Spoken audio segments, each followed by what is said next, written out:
મિત્રો, એક દિવસ ખૂબ જ વરસાદ પડી રહ્યો હતો અને ઘરેથી બધા લોકો લગ્નમાં ગયા હતા. ઘરે હું અને મારા કાકી એકલા હતા. પપ્પાએ કહ્યું, મોહન, તું ઘરે રોકાઈ જા, કારણ કે જો બધા લગ્નમાં જતા રહીશું તો ઘરનું ધ્યાન કોણ રાખશે? મેં કહ્યું, ઠીક છે પપ્પા. મને ઘરે રોકાયેલો જોઈને મારા કાકી બોલ્યા, મોહનની સાથે હું પણ ઘરે રોકાઈ જાઉં છું. મોહન એકલો ઘરનું ધ્યાન નહીં રાખી શકે. તમે બધા લગ્નમાં જાઓ અને 2-3 દિવસ પછી આરામથી આવી જજો. મેં કહ્યું, ના કાકી, હું એકલો ઘરની સંભાળ રાખીશ. મારા પપ્પા બોલ્યા, કિરણ સાસુ કહી રહી છે, તેને મોહનની સાથે રહેવા દો. બધા લગ્નમાં જતા રહીશું. તો મેં કાકીને કહ્યું, કાકી, તમે શા માટે ના ગયા? ઘરનું ધ્યાન હું એકલો પણ રાખી શકતો હતો. કાકી બોલ્યા, મોહન, તને યાદ છે એક દિવસ આપણે ખૂબ જ આનંદ કર્યો હતો? મેં કહ્યું, હા કાકી, તે દિવસ હું કેમ ભૂલી શકું? ઘણી વખત હું વિચારી રહ્યો છું કે તે દિવસ ફરી આવે તો ખૂબ મજા આવી જાય. તે દિવસને યાદ કરીને હું ખૂબ જ આનંદિત થઈ જાઉં છું. ત્યારે કાકી કહેવા લાગ્યા, અરે ગાંડા, તું હજી ન સમજ્યો કે હું લગ્નમાં શું કામ ન ગયો? મેં વિચાર્યું કે ઘરના બધા લોકો લગ્નમાં જાય છે તો ફરી એકવાર તે દિવસે મોજ કરી હતી તેવી મોજ પાછી કરીએ. મેં કહ્યું, અરે વાહ કાકી, તમે ખૂબ જ સારું કામ કર્યું. મેં તો એની વિશે ક્યારેય વિચાર્યું પણ ન હતું. કાકીએ કહ્યું, પહેલા તું માર્કેટ જા અને 2 ઠંડી બિયર લઈને આવ. હું માર્કેટમાં ગયો અને મારા કાકીએ જે સામાન મંગાવ્યો હતો તે લઈને પાછો આવ્યો. થોડી વાર પછી અમે બંને છત ઉપર જતા રહ્યા. કાકી મારી બાજુમાં બેઠા હતા. તેણે કહ્યું, મોહન, એક વાત જણાવું. મેં કહ્યું, બોલો. શું? તેણે કહ્યું, તારે કોઈ ફ્રેન્ડ છે? મેં કહ્યું, તમે કેવી વાત કરો છો કાકી? હું આટલો મોટો થઈ ગયો પરંતુ કોઈ પણ છોકરી મારી દોસ્ત નથી બની. મિત્રો, તમને જણાવી દઉં કે મારા કાકી થોડા ફ્રેન્ડલી સ્વભાવના છે અને મને તેનો આ સ્વભાવ ખૂબ જ પસંદ આવે છે. કાકી મને ખૂબ સાથ આપે છે. એટલો સાથ આપે છે કે તે મારી દરેક વાતનું ધ્યાન રાખે છે. તે દરેક કામ મારી પાસે કરાવે છે. જ્યારે મારા કાકી લગ્ન થયા ત્યારે હું લગ્નમાં ગયો. કાકી સ્ટેજ ઉપર બેઠા હતા તો હું તેની બંનેની વચ્ચે જઈને બેસી ગયો. હું ઘરમાં બધાથી નાનો હતો એટલે ઘરના બધા લોકો મને ખૂબ જ પ્યાર કરતા હતા.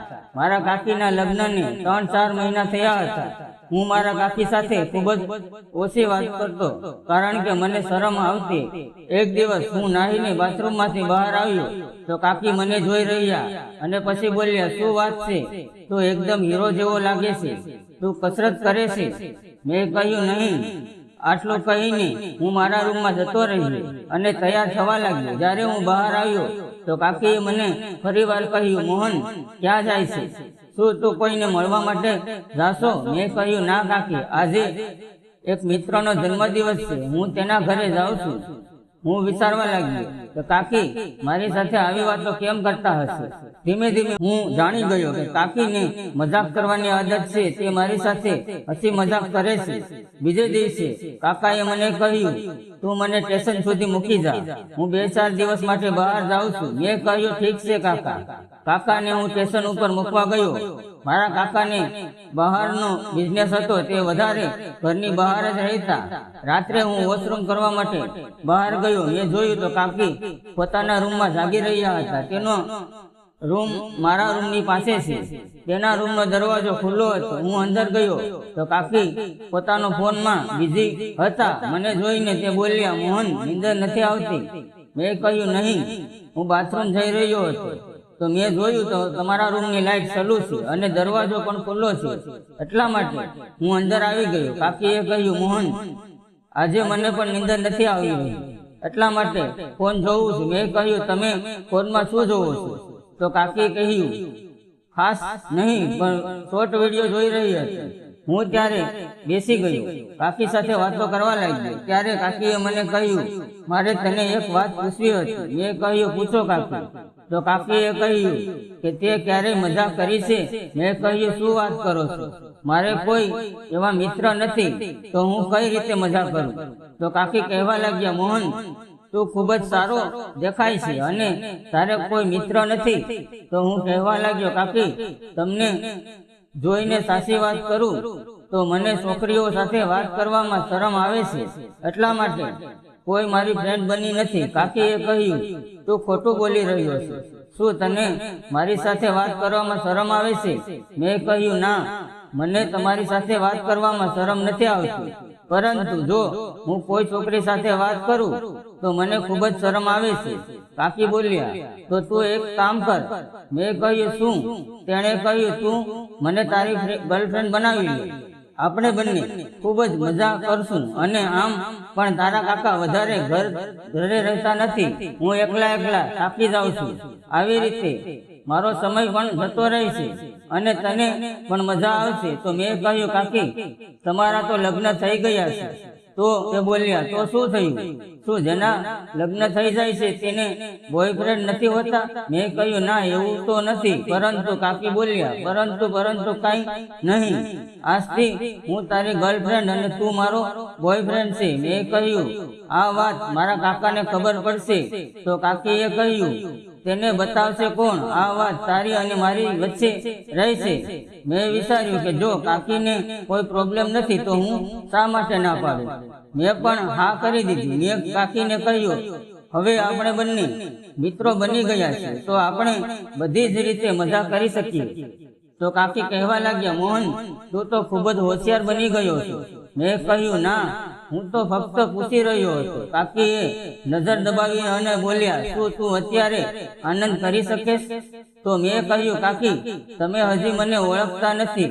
કાકીએ કહ્યું, ઠીક છે, પણ જ્યારે આપણની દોસ્તી મને લાગશે કે બરાબર છે ત્યારે હું આ વિશે વિચારીશ. મેં કહ્યું, સારું, હવે હું સુવા જાઉં છું. આટલું કહીને હું મારા રૂમની અંદર આવી ગયો. સવારે જ્યારે હું ઊભો થયો તો ખૂબ જ મોડું થઈ ગયું હતું. મારા કાકી તૈયાર થઈને બહાર જવાની તૈયારી કરી રહ્યા હતા. મેં કહ્યું, કાકી, તમે ક્યાં જાઓ છો? તો તે બોલ્યા, મોહન, તું જલ્દી ચા પી લે અને કપડાં પહેરી લે. મેં કહ્યું, પરંતુ શું થયું? તો કાકીએ કહ્યું, મારા મમ્મીની તબિયત ખૂબ જ ખરાબ થઈ ગઈ છે, એટલા માટે મને તું તારી બાઇક ઉપર ત્યાં લઈ જા. હું જલ્દી તૈયાર થઈ ગયો અને કાકીને મારી ગાડી ઉપર બેસાડીને તેને ઘરે લઈ ગયો. રસ્તામાં કાકીના ફોન ઉપર ફોન આવ્યો. તેણે મને કહ્યું, મોહન, ગાડી ઊભી રાખ. મેં કાકીને કહ્યું, શું થયું? તો કાકી કહેવા લાગ્યા, આ જગ્યા કેટલી સારી છે. તો મેં કહ્યું, પણ કાકી, આપણે જમવામાં મોડું થઈ જશે અને ત્યાં તમારા મમ્મી તો. કાકી બોલ્યા, અરે ગાંડા, આ તો ફક્ત એક બહાનું હતું. મારે માની કાંઈ નથી થયું. મેં કહ્યું, તમે પણ શું કાકી? આ તે કેવી મજાક છે? કાકી બોલ્યા, હું ઘણા દિવસથી બહાર ગઈ ન હતી. મેં વિચાર્યું આજે બહાર ફરવા જઈએ, એટલા માટે મેં પ્લાન બનાવ્યો. પછી હું પણ કાકી સાથે ફરવાનો આનંદ લેવા લાગ્યો અને પછી સાંજે અમે બંને ઘરે પાછા આવ્યા. મારા મમ્મી મારા કાકીને પૂછવા લાગ્યા કે શું થયું? હવે તમારા મમ્મીની તબિયત તો ઠીક છે ને? તો કાકી બોલ્યા, હા, તેને સારું છે. હું પણ વિચારી રહ્યો હતો કે કાકી બહાના બનાવવામાં એક્સપર્ટ છે. પછી કાકીએ મને કહ્યું, મોહન, મારી સાથે રૂમમાં આવો, મારે તારું કામ છે. હું મારા કાકી સાથે તેના રૂમમાં ગયો. મેં કાકીને કહ્યું, તમે તો ખૂબ જ તૈયાર છો, તમે કોઈ પણને ઉલ્લુ બનાવી શકો છો. કાકી કહેવા લાગ્યા, તું ટેન્શન ના લે, મારે સાથે રહીને તું પણ તેજ થઈ જઈશ. કાકી મારી સાથે બધી જ વાતો કરતા, તે મારો ખૂબ જ સાથ આપતા અને મારી સાથે મજાક પણ કરવા લાગતા. બપોરનો સમય હતો. હું બજારમાંથી સામાન લેવા માટે ગયો હતો. જ્યારે પાછો આવ્યો તો કાકીએ મને બોલાવ્યો. તે ખૂબ જ ખુશ લાગી રહ્યા હતા. મેં કહ્યું, શું વાત છે કાકી? આજે તમે ખૂબ જ ખુશ લાગો છો. કાકી બોલ્યા, વાત જ એવી છે તો ખુશી તો થવાની ને. મેં પૂછ્યું, શું વાત છે? તો તેણે કહ્યું, તારા કાકાનો ફોન આવ્યો હતો. તેણે બાજુના શહેરમાં એક ફ્લેટ રાખ્યો છે અને તે મને તેની પાસે બોલાવી રહ્યા છે અને તેણે આજે સાંજની ટિકિટ પણ બુક કરાવી દીધી છે. તો તારે મને સાંજે સ્ટેશન સુધી મૂકવા આવવું પડશે. મેં કહ્યું, કાકી, તમે જતા રહેશો તો હું અહીં એકલો થઈ જઈશ. કાકીએ કહ્યું, અરે તું ચિંતા ન કર, હું ત્યાં જઈને કોઈ પણ બહાનું કરીને તને ત્યાં બોલાવી લઈશ. હું સાંજે કાકીને સ્ટેશન ઉપર મૂકવા માટે ગયો. મેં કાકીને કહ્યું, કાકી ફોન કરીને તમે મારી સાથે વાત કરજો. તેણે કહ્યું, ઠીક છે. અને મિત્રો, હું થોડા દિવસ મારા કાકીના ફોનની રાહ જોઈ રહ્યો હતો અને એક દિવસ અચાનક બપોરે મારા કાકીનો ફોન આવ્યો. સામેથી મારા કાકીનો મધુર અવાજ હતો અને તેણે મને ત્યાં આવવા માટે આમંત્રણ આપ્યું. અને પછી હું મારા કાકીના ઘરે રહેવા માટે ગયો. અને પછી એવું થયું જે હું તમને વિડીયોના આગળના ભાગમાં જણાવીશ. આગળનો ભાગ સાંભળવા માટે વિડીયોને લાઈક અને ચેનલને સબસ્ક્રાઇબ જરૂર કરજો. ફરી મળશું એક નવા વિડીયોમાં. ત્યાં સુધી આવજો. વિડીયો પૂરેપૂરો જોવા બદલ તમારો ખૂબ ખૂબ આભાર.